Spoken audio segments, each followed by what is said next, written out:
working with Mexican officials to learn more and to have all Americans return to the United States. President Biden has been kept updated on this incident. Senior members of the White House have also been engaged. We extend our deepest condolences to their families and friends. For the sake of privacy and out of respect to the families, we are going to refrain from further comment about those circumstances at this time. I can confirm that U.S. officials are in touch with the families of the individuals, but again, we will respect their privacy regarding our conversations with them. We appreciate the hard work of the Justice Department and the FBI, DHS, and DEA for their swift response to this awful incident and for their continued collaboration with Mexican authorities.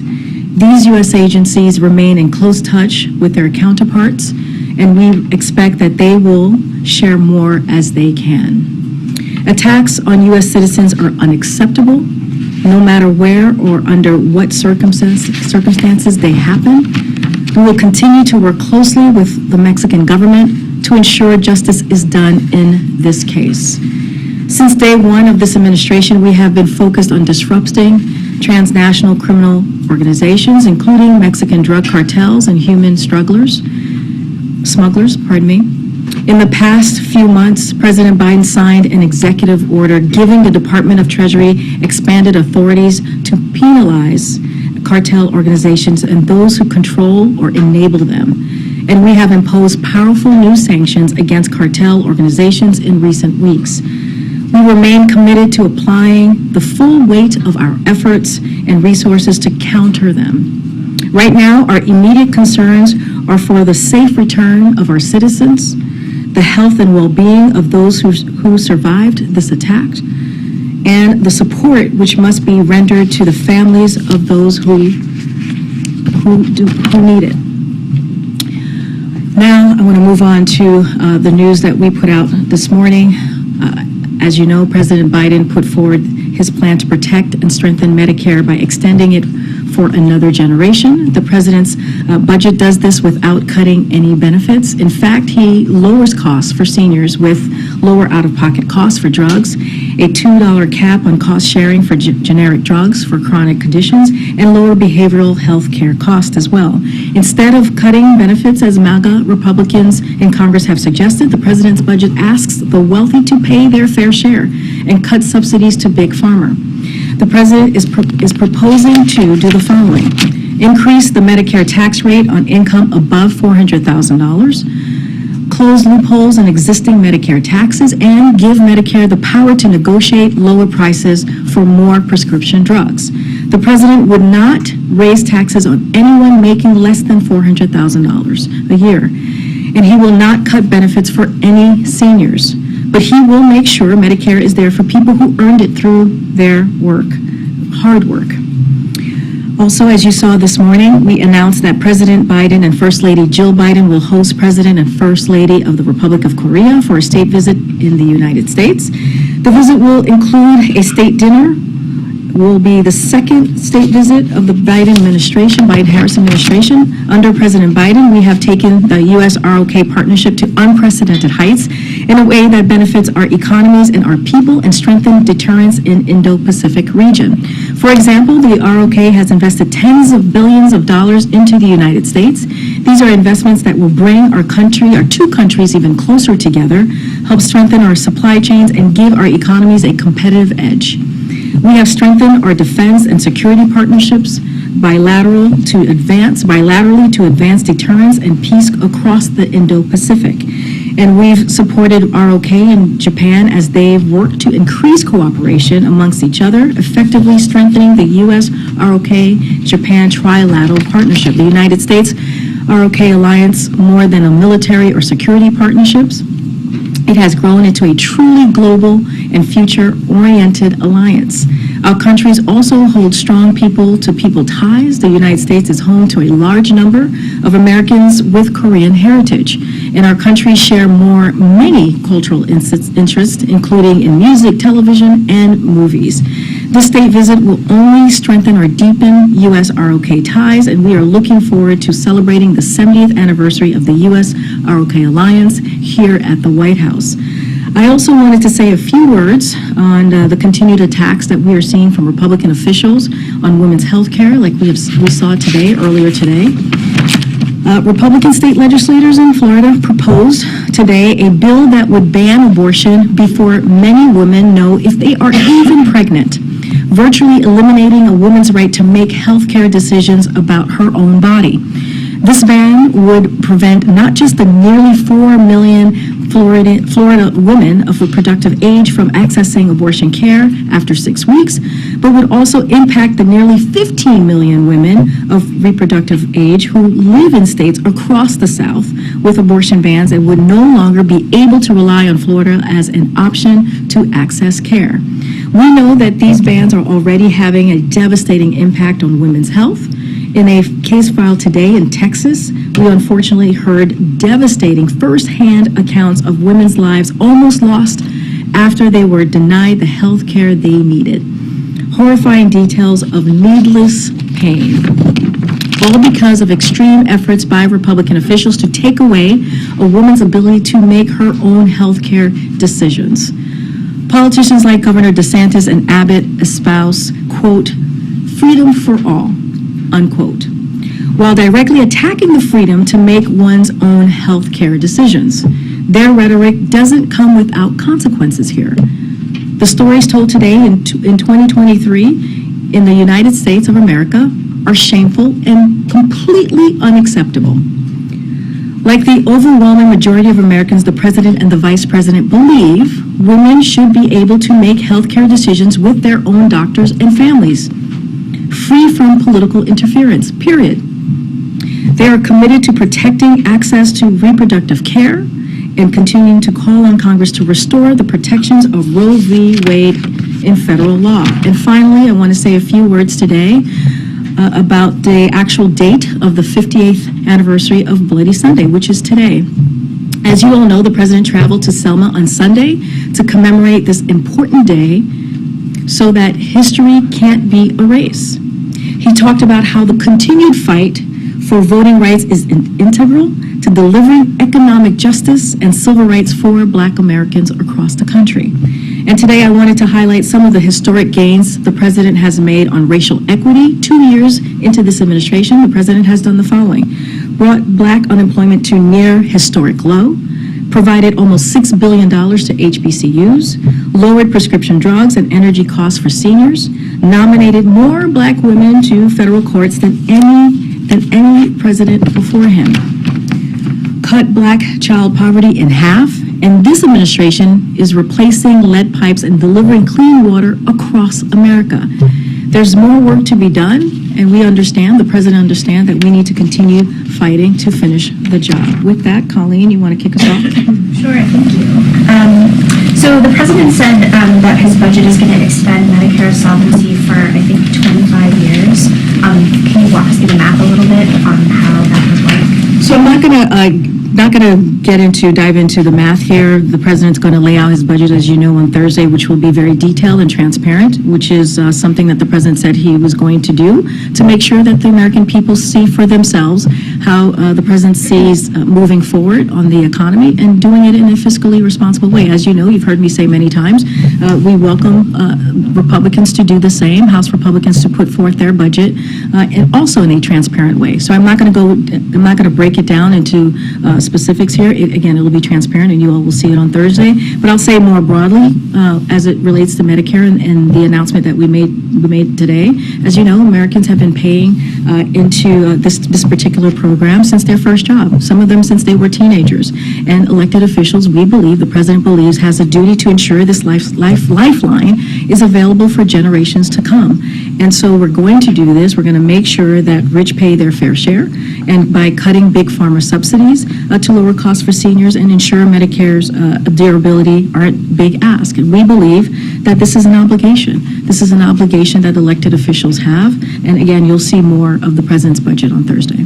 On immigration, so we're hearing that this idea to detain families in detention, again, is one of a lot of policies that are currently under consideration, as Title 42 restrictions are going to possibly end on May 11th. So I wondered if you can rule out family detention, or what can you say about the idea that, families may or may not be detained, migrant families may or may not be detained?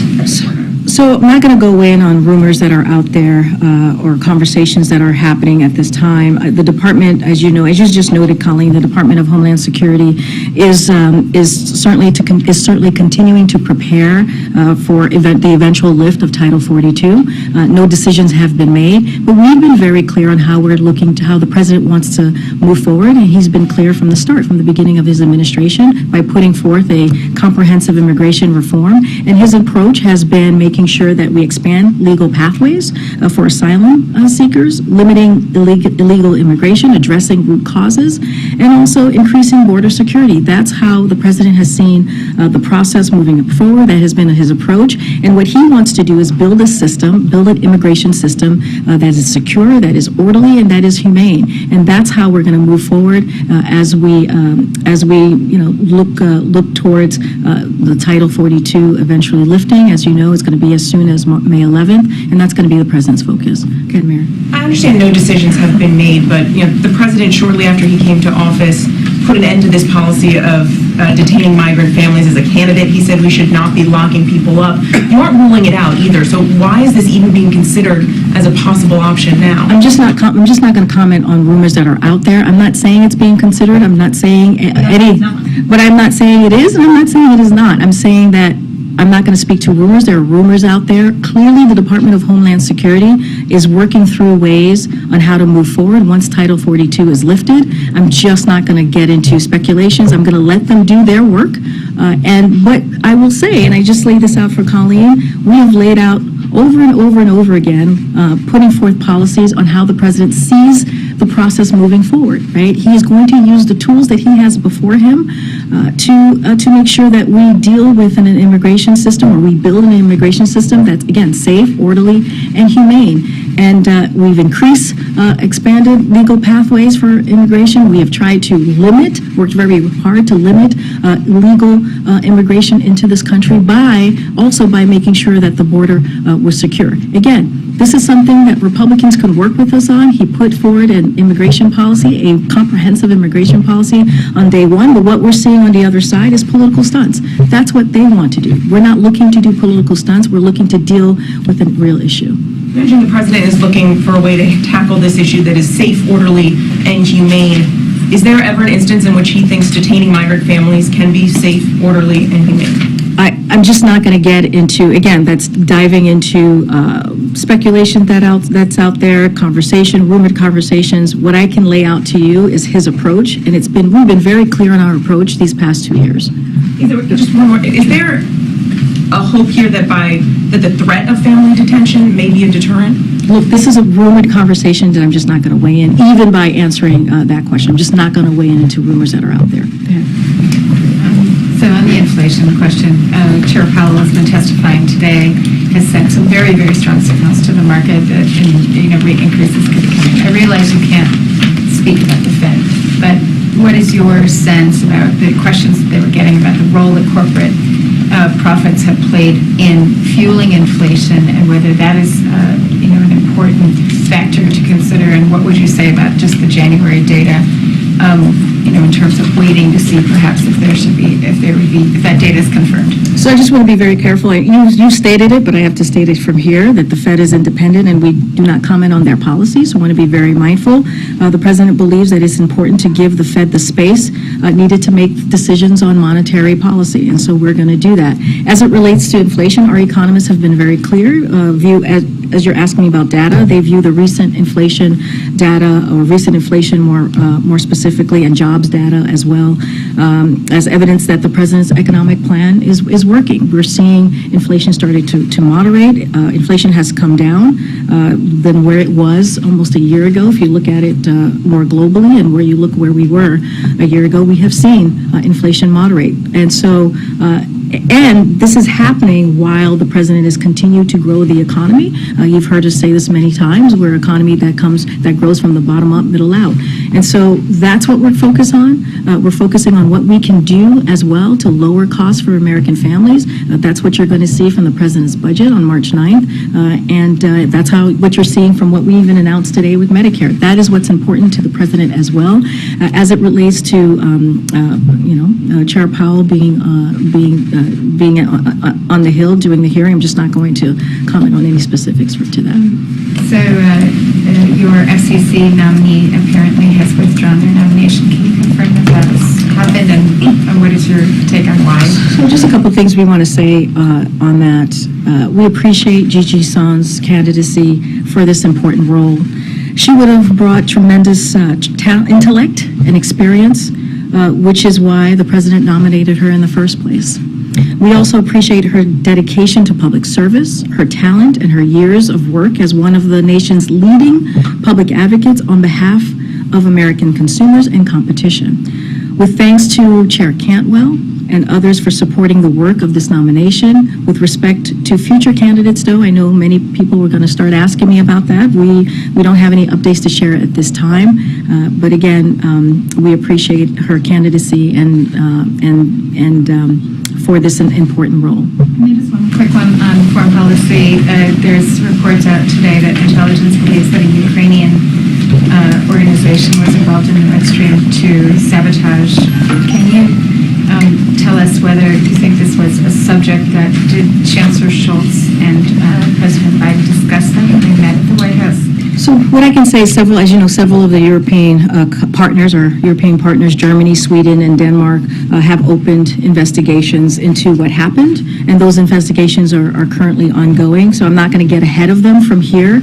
Would refer you to the respective European countries for comments on their own investigation. I'm just not going to go beyond the readout that we provided on Friday with the Chancellor's visit here. Just circling back to immigration quickly, there's clearly a policy process underway right now where the agencies that are lead on this are considering options based on the lifting of Title 42. I guess my question is has the president been briefed on the possibility of reinstating migrant family detention policy? I don't have any conversations to read out on the president being briefed specifically on family detention.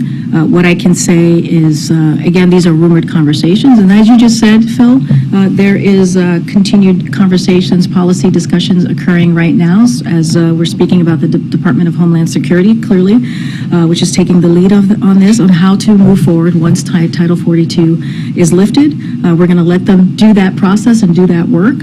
But the president's approach, again, has been very, very clear. You've seen it over and over again. You've heard him speak about it. You've heard me speak about it. We want to make sure that we're expanding legal pathways for asylum seekers, limiting illegal immigration, addressing root causes, and increasing order and security, border security, pardon me. And we want to do this as we build a system. Our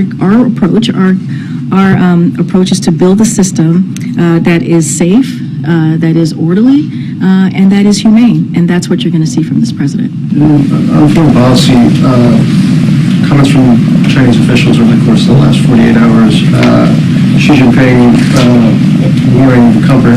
talking about a comprehensive containment and suppression by the West, led by the U.S. The foreign minister with very direct comments today, warning of potential conflict and confrontation if the U.S. continues on the wrong path. I'm wondering what international security team would the president views as the intent of the very direct comments from these officials. So I can't speak to the intent from Chinese official. What I can speak to is how we're approaching this. The president's approach to China has not changed. And again, we've been very clear. We do not see conflict, and we do not want conflict. What we're seeking is competition. And we've been very clear about that these past 2 years. The president will always defend American interests, as you all know, but he has been clear we need to keep open lines of communication, and we will manage this we see this as a consequential relationship that we will continue to manage. And the president and his team has been focused on doing just that. But I'm certainly not going to comment on the intent of Chinese officials. ahead, Mike. Thanks, Corinne. Back on the issue of Mexico and the 4 Americans that were kidnapped there, what is the administration's message to Americans who are currently in Mexico or planning to go there? Should they continue with those plans, or is it safe to go to Mexico? What is the administration message to those folks? So we take it very seriously when it comes to, and have a commitment to provide U.S. citizens with clear, timely, and reliable information about every country in the world. So they can make informed travel decisions. As you all know, the State Department is clearly a department that is focused on that and gives that information and do the travel advisory. And so when it comes to the travel advisory for this particular area in Mexico, that remains at level 4. Do not travel due to crime and kidnapping. We've been very clear about that. The State Department, again, has put that out. We urge Americans to read these alerts before traveling, and so we'll leave it there. But again, our commitment to this, we take this seriously to make sure that we do everything that we can so that Americans understand, what is safe and what to look out for as they travel or when they're in a specific country. Thanks, Green. Does the situation in Mexico indicate that the U.S. needs to be doing more to tackle Mexican organized crime, and if so, what? So the president, or I should say, this administration from day one has made sure, as it relates to the safety. I know some folks have asked if we are concerned about these individuals actually crossing the border and coming into the U.S. So, DHS screens and vets every individual encountered at the border. The president has secured record levels of funding for border security and management, including 23,000 border officials, which is a historic amount of border officials to help with the security process at the border. And we have stepped up coordination with government of Mexico to ensure security along our shared border. As you know, the president was recently in Mexico City. He met with AMLO to talk. That was one of the conversations that were had. That was part of the agenda. And so we're going to continue to do those coordination, and we're going to continue to do everything that we can to secure the border. These individuals were reportedly going across the border to Mexico for medical care. There are a lot of Americans who cross the southern border for medical care or for prescription drugs. What is the advice to those individuals? Should they avoid doing that? So I'm not going to speak specifically to, I know it's ongoing. I know there's a lot of comments out there as to what these 4 individuals were going to do. So I would say the federal law enforcement has been in touch, has been, leading this investigation, clearly in touch with family members. And so I'm just going to be really careful in commenting why they were crossing the border. Those are private considerations. But again, I just laid out moments ago when Michael was asking me the question about Americans in Mexico or thinking about traveling to Mexico. The State Department puts out these alerts, tries very hard to communicate what's going on, their own safety in certain countries. And I would make sure that if Americans are thinking about traveling to Mexico, that they certainly heed the call from the State Department. This particular area, as I just mentioned, is a level 4, and so folks need to be really careful. And then finally, one of your top spokespeople we learned today is stepping down. She played a prominent role on the past Biden campaign. Should we take this as a sign that perhaps she'll be serving on a Biden election campaign? I certainly, as you know, I'm going to be very careful from here speaking about a re-elect or 2024. But I do want to say some words about Remy. Remy is a good friend. I have gotten to know her very well over the past 3 years. As you know, she was on the campaign, as I think you just mentioned that, and the president said himself she has been an unfailing, loyal fighter for him and for the team, and going back to the campaign even before it launched, and we are very sad to see her go. She has a range of talents as she possesses for a communication professional, and she is one of a kind, and we are sadly going to miss Remy, and we wish her the best. And there's truly no better colleague that I have gotten to know these past 3 years. No words about her. You would have to ask Remy. I can't speak to her next steps. What I can say is how wonderful she has been as a friend and a colleague these past 3 years. Okay. Thanks, Crane. Governor Newsom in California announced that he would halt state contracts with Walgreens over their decision to stop dispensing abortion medication. I'm wondering if that's a step the president would consider on the federal level.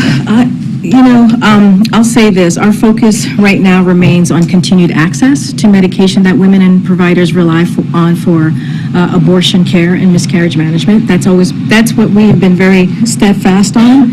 That's why the president issued his recent presidential memorandum in January that aims to preserve continued access to a safe drug that, and we'll emphasize this again, is used for miscarriage management and abortion. So we understand the concerns faced by pharmacies, which is why the president's memorandum emphasizes the administration's readiness to support patients, providers, and pharmacies who want to legally access or provide this particular drug. So I do want to speak, to say one note about Walgreens. They clarified its position on working toward providing this medication where it is legal, but I refer you to the companies or the states for any follow-up. Again, we have a focus and to make sure that women have access to important health care needs, and the president is going to continue to fight for this. That you've heard the vice president over the last couple of months also continuing to speak on this, and that's what you're going to hear from this administration. The president's announcement this morning on Medicare largely paid for that extension through an increase in payroll taxes on those making over $400,000 a year. Can we expect, since the president's also made Social Security a key sort of plank of his economic plan, that we should see a similar increase in Social Security taxes? So I'm not going to get into, we shared Medicare today, and we'll share probably more parts of his budget in the upcoming day or two. Just not going to get into specifics on that, but I will say the president's commitment hasn't changed. What we see right now is that, the biggest threat to Social Security are Republicans. And you've heard them, you guys have covered them, what congressional Republicans have said, their relentless drive to cut these important programs for Americans, for our veterans, for our seniors. And so, again, we look forward to seeing the Republicans share their plan with the American people, since they have promised that they're going to put a budget forward. But I'm just not going to get ahead of the president.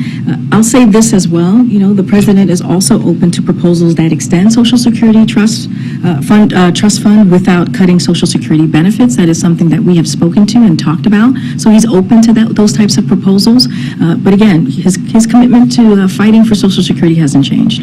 Last one, Secretary Raimondo suggested that banning TikTok was a bad idea politically because you'd, quote, literally lose every voter under 35. The administration's review of TikTok's been going on for more than 2 years now, which I think many critics have said suggests some level of foot dragging. Are these two things related? Is the political concern what is preventing the administration from taking? No, I mean, this is not about a political concern. This is about making sure that we do the right thing for the American people. But again, we're working with Congress to address concerns posed by apps like TikTok. I don't have anything else to share. I know there's legislation that's being thought about or going to be put forward, but we're going to continue to work Congress on that. I just don't have anything more to share. I was asked this question yesterday. We've been very clear on where we stand on this particular issue. Thanks, Fran. On immigration, among the plans or the strategy for border security, how much does deterrence work in using deterrence policies work into the strategy for the administration? Can you say more? A lot of administrations in the past have used deterrence as part of their border security strategy.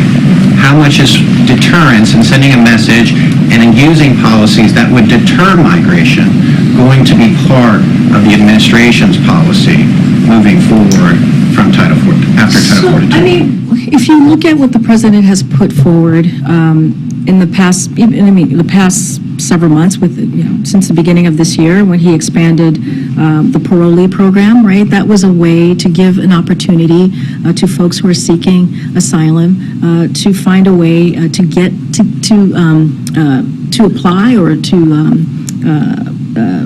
come to the U.S. in a legal way, right? When you think about what we were able to do, how we expanded that parolee program for Nicaragua and Cubans and Venezuelans and also Haitians, it was a way to provide an opportunity to do that, right? So then.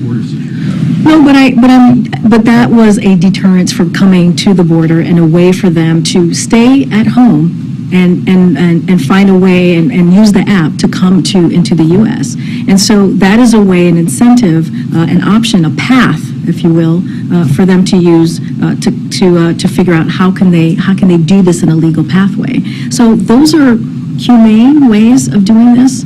Those are ways of making sure that we're dealing with border security. As far as the word deterrence and policies specifically to that, like hard policies specifically to that.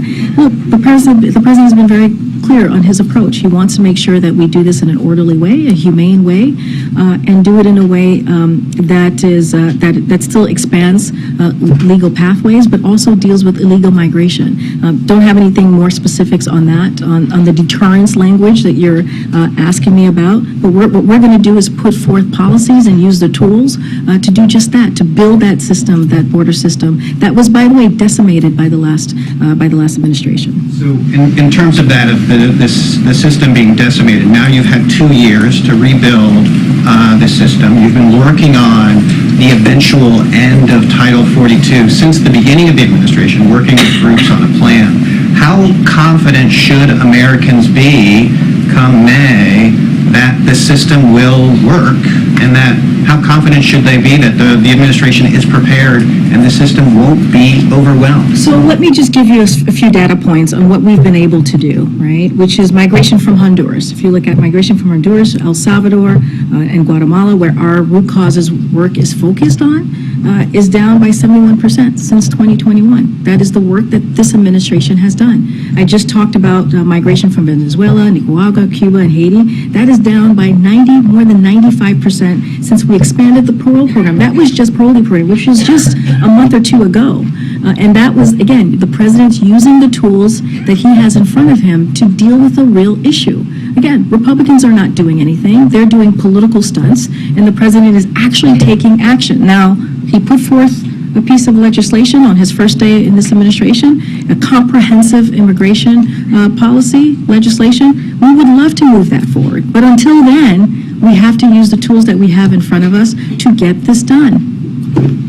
Thank you. Just following up on China, is the president concerned that a Cold War with China is veered into a hot war? So the president actually was asked this recently, and I'll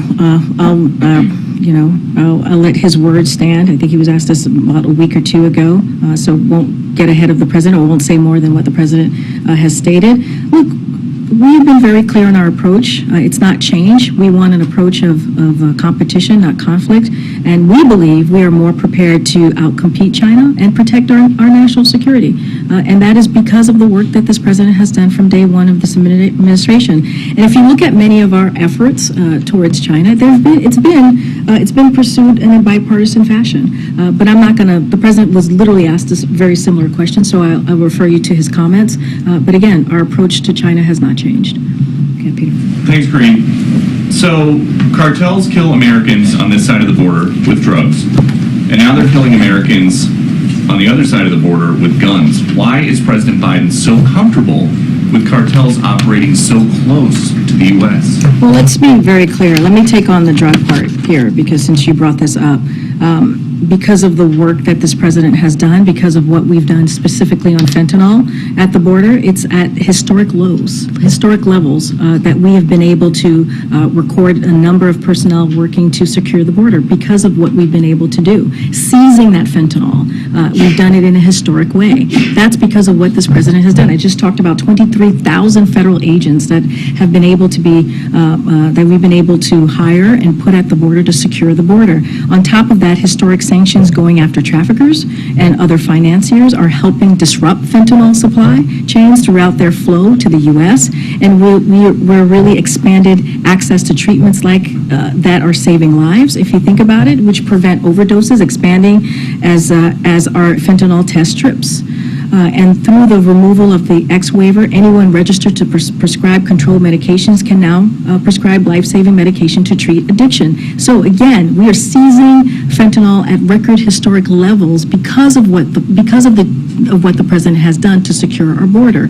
And look, we've also coordinated, made sure that we're coordinated our relationship with Mexico to deal with what we're seeing as it relates to violence, as it relates to cartel. That is something, a relationship that we've continued to build with Mexico, an incredibly important partner. You saw that when he went down for the summit in Mexico City. So the president is dedicated to this and is doing the work that we're actually seeing at the border, again, when we think about fentanyl. But to the violence aspect of it, now Americans are being slaughtered. Would President Biden be taking the same approach if it was Al-Qaeda or ISIS operating just across the border from an American city? The president takes this very seriously. He takes this very seriously. The FBI and other agencies have been on top of this from day one. And so that's what he's going to continue to do.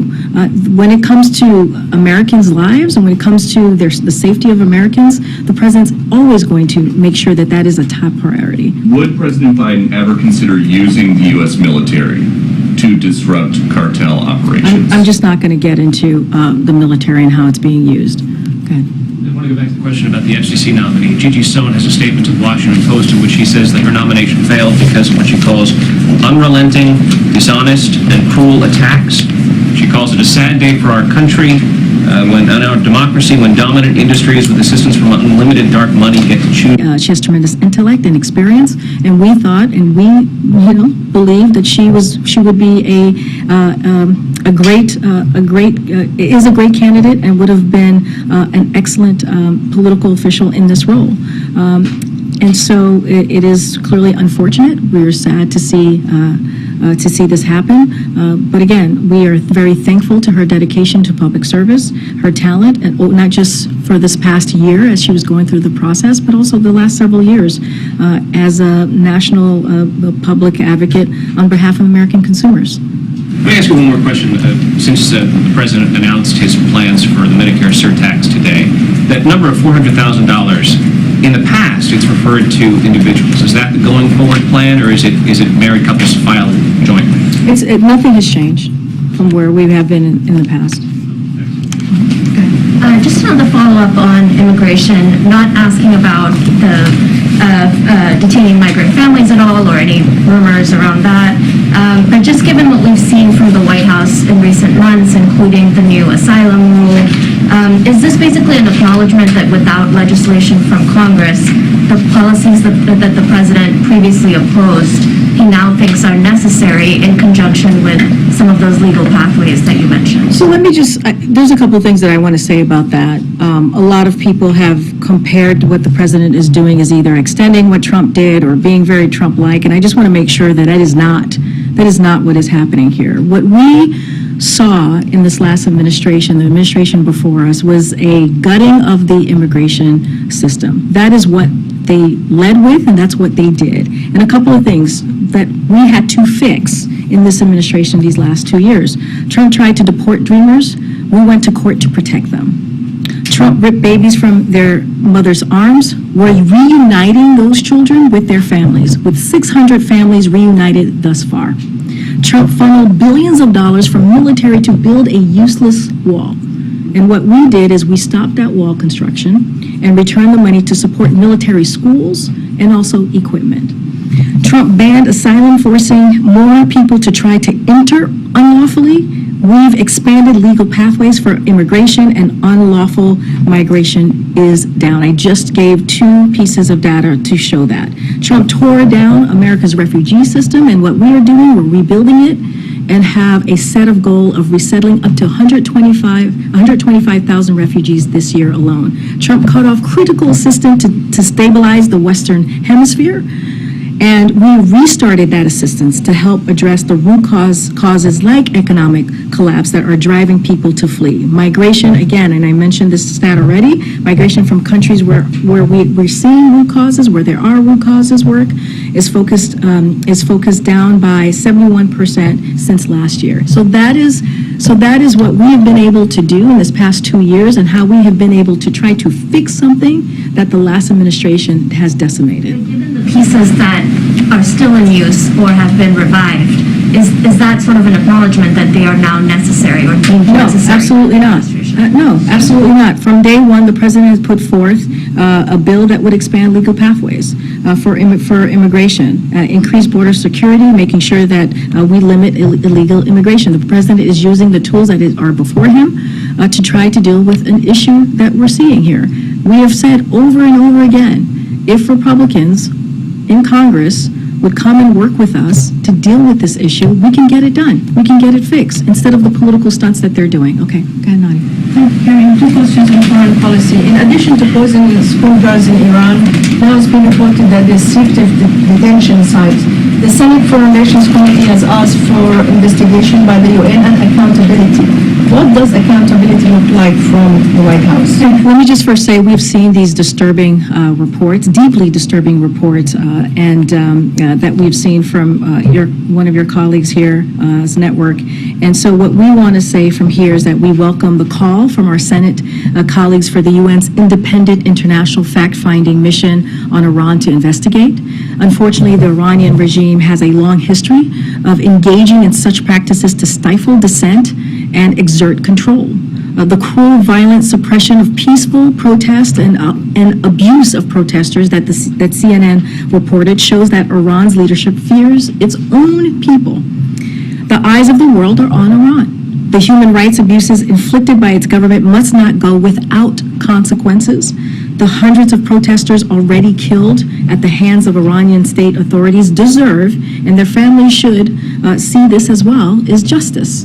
The torture and mistreatment of political prisoners must cease. The United States is standing with our partners and allies around the world, and will continue to pursue accountability for anyone involved in these abuses. And second, you released a readout of the president's call with the Sultan of Oman. In the last paragraph, he said that he welcomed the historical role, inverted commas, of Omanis in securing the release of American hostages in Iran. Does he refer to the previous mediation, or are we talking about fresh push to release the current hostages now? I don't have anything to share about that. Anytime, as you know, anytime there are American hostages held, we're always very careful on speaking to the process. We want to be mindful for security reasons, so I'm not going to go beyond what the president laid out and what we laid out in the readout on this call today. Thank you, Karine. Does the administration feel the Mexican government is doing enough to combat violence in its own country, as well as Americans who are visiting? What I can say is that we are working closely with the Mexican government. As you've seen, we've announced coordination that we have with the Mexican government as it relates to the violence and cartel. We've announced that already. You've seen the president, both presidents, President AMLO and President Biden, speak to this very recently in Mexico City. Don't have anything else to share, and so I'll just leave it there. Will the administration support designating cartels as terrorist organizations as subsectors? I don't have any policy or announcements to make from here. Okay. Thanks, Greg. Last night, Tucker Carlson cherry-picked video surveillance from the January 6th insurrection, severely downplaying the events of that day. He said the mob was orderly and meek and that they were tourists instead of insurrectionists. What's your response to Carlson and to Speaker Kevin McCarthy, who granted him access to that video? Anybody who watched that video would strongly disagree. Anybody who watched that video with their own eyes in a real way and saw what happened on that day would disagree with what was just stated. The president has been very clear. January 6th was the worst attack on our democracy since the Civil War, and we should be focused on making sure that never happens again. And so we are certainly, we agree. I know Minority Leader and